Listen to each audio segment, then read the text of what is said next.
இரங்கல் தீர்மானங்கள். தோழர் திரு நல்லக்கண்ணு, இந்திய கம்யூனிஸ்ட் கட்சியின் முதுபெரும் தலைவர் அவர்கள் மறைவு குறித்து சுதந்திர போராட்ட வீரரும் இந்திய கம்யூனிஸ்ட் கட்சியின் முதுபெரும் தலைவருமான தோழர் திரு நல்லக்கண்ணு ஐயா அவர்கள் 25/2/2026 அன்று மறைவுற்ற செய்தி அறிந்து இப்பேரவை அதிர்ச்சியும் ஆற்றொணா துயரமும் கொள்கிறது.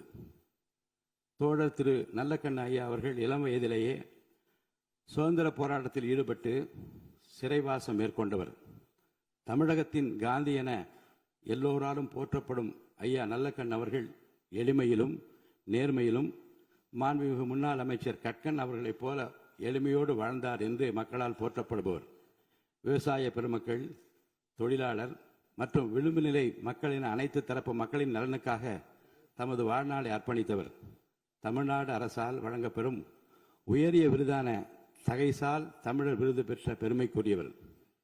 தமிழர் நலனிலும் தேசிய நலனிலும் தன் வாழ்நாள் முழுவதும் தன்னை அர்ப்பணித்துக் கொண்டு வாழ்ந்த பெருந்தகை அவர்கள். அன்னாரது மறைவால் அவரை இழந்து வாடும் அவர்தம் குடும்பத்தினருக்கும் இந்திய கம்யூனிஸ்ட் கட்சியை சார்ந்த அனைவருக்கும் இப்பேரவை தனது ஆழ்ந்த இரங்கலையும் அனுதாபத்தினையும் தெரிவித்துக் கொள்கிறது.